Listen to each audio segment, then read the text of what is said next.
gonna run, I'm gonna run, I'm gonna run to the city of refuge. I'm gonna run, I'm gonna run, I'm gonna run, I'm gonna run to the city of refuge. I'm gonna run. Well, Peter was preaching the gospel. He was standing with 11 men. I'm sure you wind up in heaven, friend, if you only want to come in. I'm gonna run, I'm gonna run, I'm gonna run to the city of refuge. I'm gonna run, I'm gonna run, I'm gonna run, I'm gonna run to the city of refuge. I'm gonna run. Well, the Holy Ghost is a-moving. Yes, I'm moving in your soul. You may not feel His coming yet, but He's working on making you whole.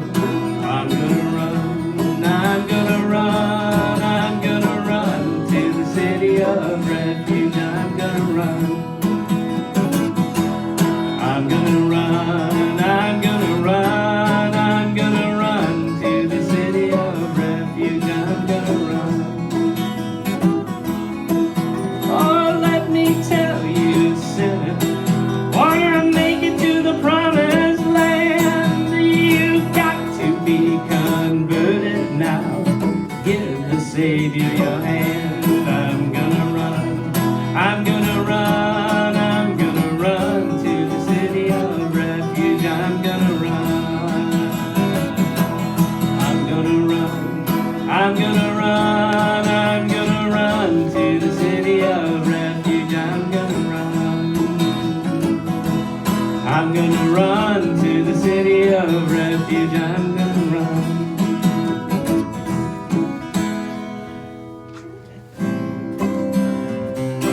We shall all be free. We shall all be free. We shall all be free someday. Oh, deep in my heart, I do believe that we shall all be free someday.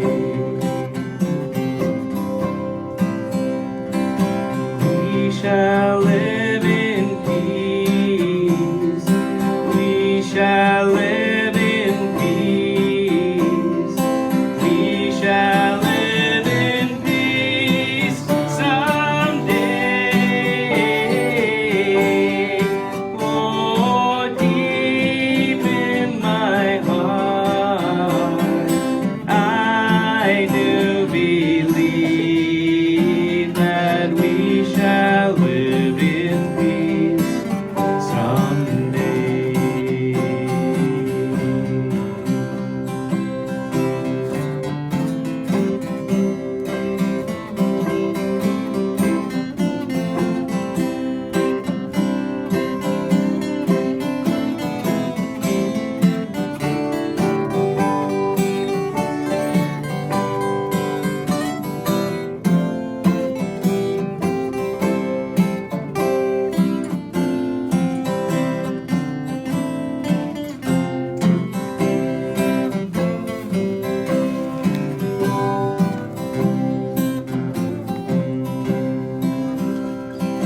Lord will see us through. The Lord will see us through. The Lord will see us through someday. Oh, deep in my heart, I do believe the Lord will see us through someday.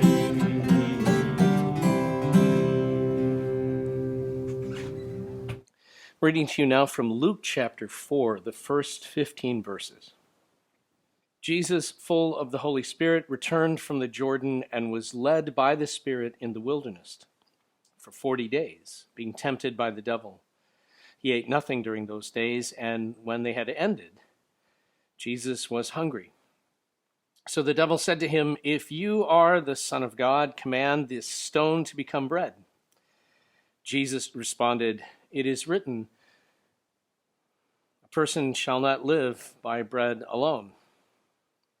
So then the devil took him up and showed him all the kingdoms of the world in a moment of time and said, "I will give all of this authority and all of this glory to you, since it has been delivered to me, and I can give it to whomever I want. I will do this if you will worship me. It will all be yours." Jesus said to him, "You shall worship the Lord your God and serve God alone." Then the devil took Jesus to Jerusalem and set him on the pinnacle of the temple and said to him, "If you are the Son of God, throw yourself down from here, for it is written, he will command his angels concerning you to guard you, and on their hands they will bear you up, lest you strike your foot against the stone." And Jesus said, "It is also written, you shall not test the Lord your God." Now when the devil had ended every temptation, the devil departed from Jesus until an opportune time. And Jesus returned in the power of the Spirit to Galilee, and a report about Jesus went out through all of the surrounding countryside. He taught in their synagogues, and he was glorified by all. In the Gospel according to Mark, this story is told very simply. It comes right after the baptism of Jesus. Immediately, the Spirit expelled Jesus into the wilderness. And Jesus was in the wilderness 40 days being tempted by Satan, and he was with the wild animals, and the angels were ministering to him. Luke and Matthew both have the story in its somewhat extended form. The part where there's the three temptations and those elements. Though Matthew puts the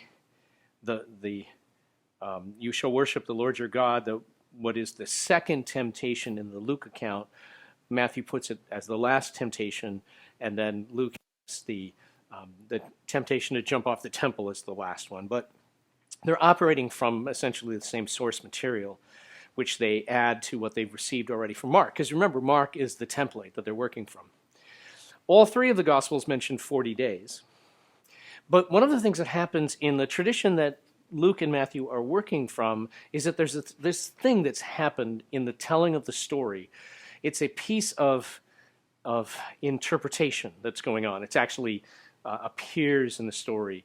And so I'm just going to kind of give you a little taste of this. So Mark says that the Spirit drove Jesus into the wilderness. And the word drive, or I think when I read it to you first time I used the word expelled, that particular word in Greek, ekbalo, or ekbale, is the exact same word that you would use to describe casting out a demon. So here it is, the Spirit casting Jesus out the way you would cast out a demon. So that's pretty interesting language, and it's the kind of thing that would be offensive to somebody reading the story, and so it's not surprising that it gets changed by both Matthew and Luke. But how they change it is really interesting. Where Mark says, "And Jesus was expelled into the wilderness," Matthew's gospel reads, "Then Jesus was led up by the Spirit into the wilderness to be tempted by the devil, and after fasting 40 days and 40 nights, he was hungry." So that's the Matthew version. And in the Luke version, what we read is, "And Jesus, full of the Spirit, returned from the Jordan and was led about by the Spirit in the wilderness." So what you see is that in both cases, Matthew and Luke are kind of using this idea of the Spirit leading or drawing Jesus around. Now, here's why that's important. It seems a small thing, just a change of wording a little bit here, but it's not really. Because of the use of the word 40, which I'll come back to in a minute, because of the use of the word 40 to describe 40 days, immediately, as the story is told, it reminds people of other periods of time described as 40s, 40 days, 40 years, 40 whatevers, in other places in the Bible. And one of those key places is the 40 years that the Israelites wander in the wilderness, traveling between Egypt and the Promised Land. And during that period of time, they are led by the pillar of fire.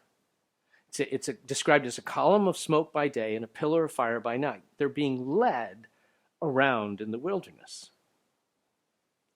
And so what Matthew and Luke both show, what they both, I guess, betray, is that already the story is being understood as reflecting in the life of Jesus an experience which happens in the life of the Israelites. In other words, you're supposed to read the story and be reminded of the Israelites in the wilderness so that you're making comparisons and allowing those two to sort of sit in contrast and opposition to each other, to speak to each other.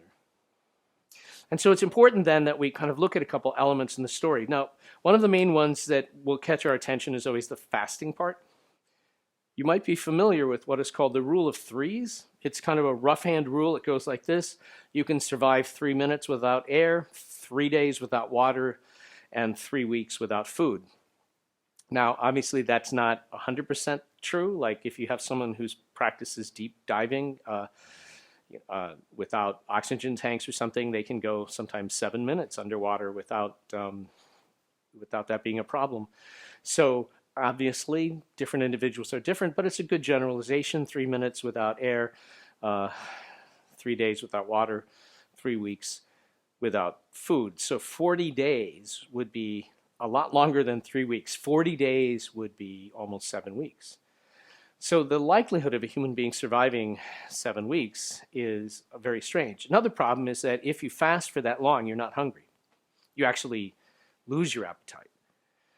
And returning to eating has to be done very carefully. So that period of time seems like it would be lethal to Jesus to do that, physically impossible.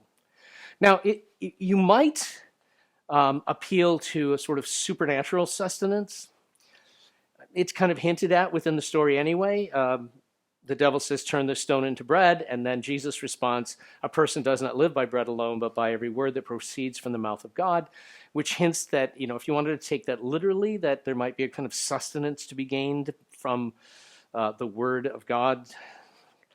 Jesus himself says something once, the disciples are eating, and they're like, aren't you going to eat? His response is, I have food you do not know about, which could be interpreted to suggest that there's a kind of supernatural sustenance that he has access to.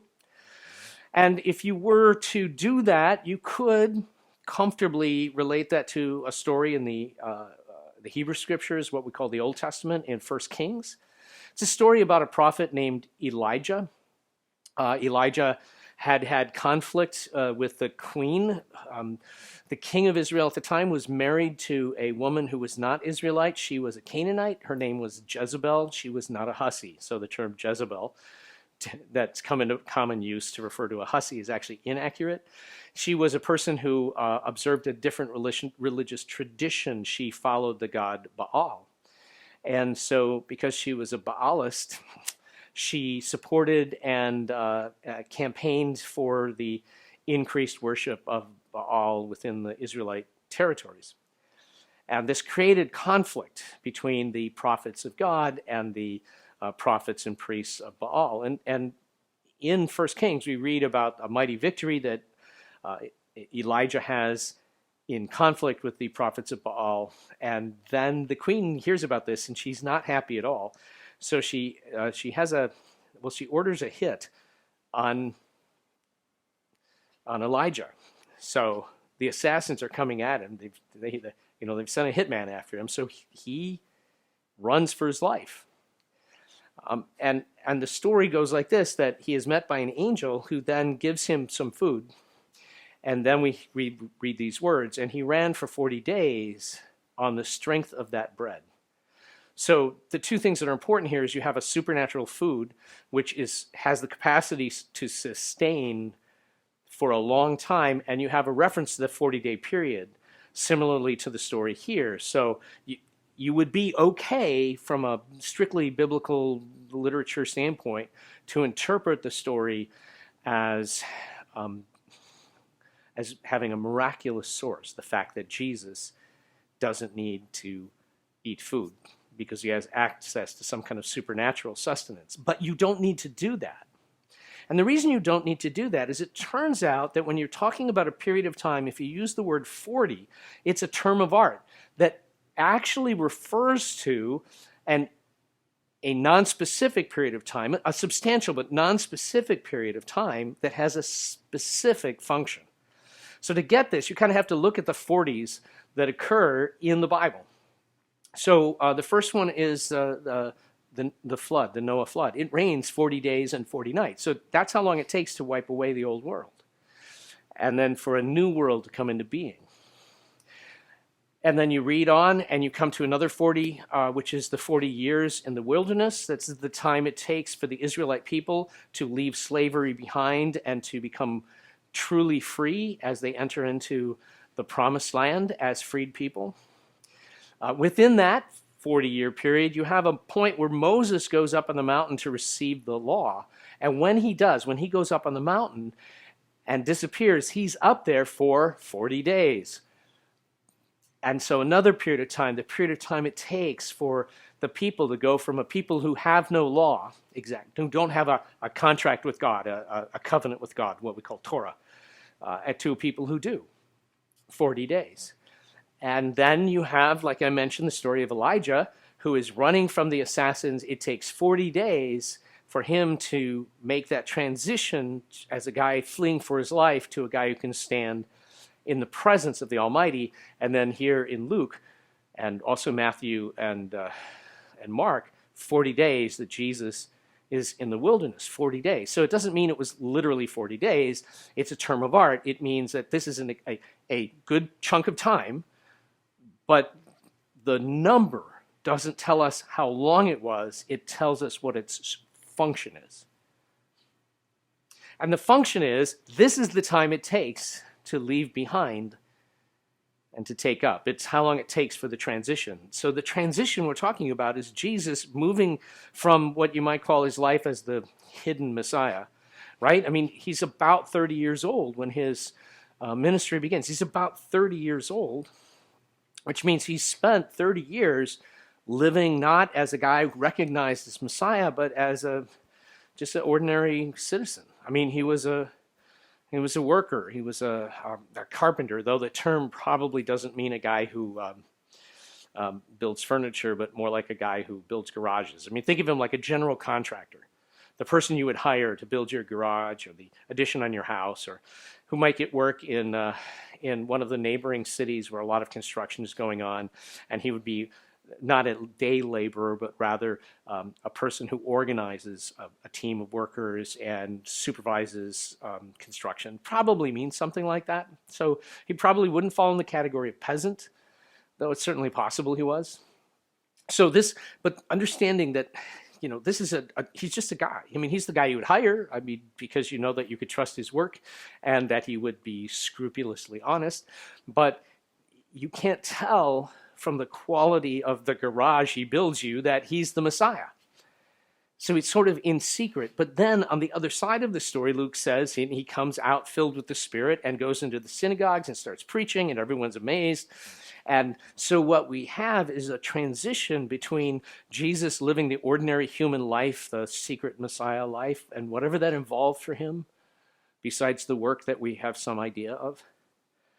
And then the second piece, the much shorter part of his life, but this is where he's taken up the task, the purpose for which he's come as Messiah. That is, he's come to take up a cross. And so this period, this 40-day period, this term of art, refers to the time it takes for that transition. And in the middle of that time is struggle. I mean, it's struggle. First, the wilderness is not a good place to be. You should know that in the ancient world, it was understood that the wilderness is where the demons and the spirits hung out. So the fact that he encounters Satan in the wilderness is perfectly normal. He's sent there for that purpose. He's among the wild beasts, we're told in Mark's gospel. He doesn't eat, so he's dealing with the physical ramifications of that for however long that fast lasted. And as he's going through all of this transition, it's a dark and difficult time, and he is being tempted. And he's being tempted to take the shortcuts. The three temptations are temptations for shortcuts. Well, why bother, grinding your own flour when you can turn a stone into bread? Because after all, you're the Son of God, right? Take the easy way. Why bother going through a cross in order to become the one who is crowned King of Kings? Because just bow down to me and I'll hand you everything. Why bother trying to convince people with your teaching that you're really the Messiah? You could just do a spectacular miracle like leap off the top of the temple in front of everybody, not get hurt because the angels would support you, and then everyone would know. It's about taking the easy way out. And in fact, if we go back and we look to the stories, like the stories in Genesis, we see the struggle that people are having is the same kind of struggle. They want it to be over, and they want things to be done, and they want it to be easy, and they're hurting and they're struggling because of this. Moses is up on that mountain getting the law, and the law is too complicated for them. The idea of God being that near to them is so terrifying that what do? They build a golden calf. The people are going through the wilderness, and it's interesting to me that the subject of food or its lack shows up a lot in these stories. They're going through the wilderness, and it's, oh no, you brought us out here to kill us. And so God gives the manna from heaven. And then later on, it's like, oh, we're dying of thirst. And so God strikes a stone and water comes out. And then later on, it's like, oh, the diet is getting so old. It's always manna. There's only so much you can do with manna. Manna pancakes, manna waffles, banana bread. Okay, that's not my joke, but I like it. But there's this constant complaining and struggling and hurting and just wanting it to be over. The people of Israel, they understand just how tough it is to let go. They're leaving behind everything they've ever known. And yes, it was a life of slavery, but at least they knew the rules. And now they're out here in the middle of nowhere, and I know somebody's wondering, why doesn't he just ask for directions? If Moses had been a woman, he would have asked for directions. And they can't see the promised land. I mean, this is maybe the toughest part of all. They can't see it. They're in the middle of all these troubles. They're feeling confused, uncertain, abandoned. They can't see the land they came back from, but that they long to go back to. They can't see the land they're going to. They're just right in the middle. And they're wondering, did God bring them out there to die? Did God bring them out there to just forget about them and leave them in the middle of nowhere? These stories invite us actually to think about our own lives, because our own lives are also full of transitions. These transitions between letting go of who we have been and taking up who we need to become, or letting go of some aspect or phase of our life that is now over and moving forward to a new thing that we've got to take up again, a new, maybe daunting experience that we've got to step into. And it's hard, especially when we're in between there, when the old is disappearing but the new has not yet appeared. And someone can tell us, oh, hang in there. Don't get down, because we can be like, this is terrible. This is so hard. And someone says, oh, don't worry. You can trust the Lord. And it sounds so Pollyanna-ish. You kind of want to smack them. Don't. I mean, in essence, they're right. What is it we find out when we finally get to the other side of those times of struggle and difficulty? We look back and we go, yeah, son of a gun. I could trust the Lord. But when you're in the middle of it, somebody telling you, just trust the Lord, isn't very helpful. And so as I look at the story, I think there's maybe a more useful way to approach those times. And these are hard times that we experience. I mean, this is tough stuff. But I think there's a way for us to come at it. And it's this, that It's actually what Jesus himself teaches us. You know, he teaches us to say a prayer, the Lord's Prayer, Our Father who art in heaven, hallowed be thy name. Thy kingdom come, thy will be done. He teaches us to pray that. And then he himself prays it. He's in the Garden of Gethsemane. He's facing his execution on a cross. He has the chance to say no and go somewhere else. He doesn't have to do it. He chooses to do it. A point made over and over again in the Gospels. He chooses to embrace that death for our sake. For, as Hebrews says, for the joy set before him. And in that moment of torment, he begs, he says to God, if it's possible, let this cup pass from me, but not my will, but thine be done. Thy will be done. And maybe that's the best we can do too. You know, not like trying to convince ourselves to be positive in our attitude, but simply looking at what's happening and say, well, this is how it is. This is what's being laid down, what has been laid down. Here's what must be taken up. Here's the transition that's happening. And if this has to happen, then let it happen. Let it be. Just let it be. I'd like to have you join me now in the prayer of response.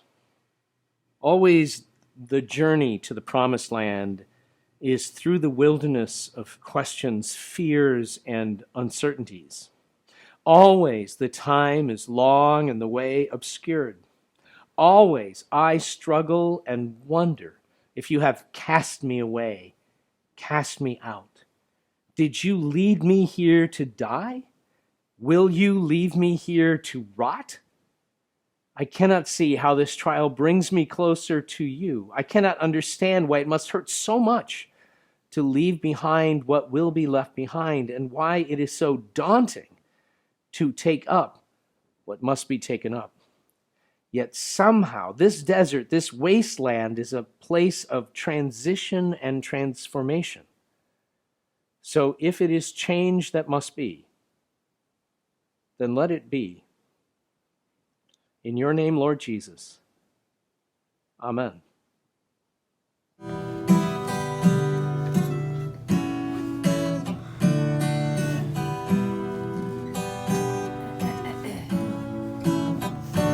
In this land of the walking wounded, in this desert of countless sorrows, I will cling to his hand today and fear not for tomorrow. In my heart I have made this promise, and with this song I declare my choice. I will walk where the shepherd leads and heed no other voice. In the chill of my darkest hour, I am safe from my deep despair. For the Father who loves his children hears my trusting prayer.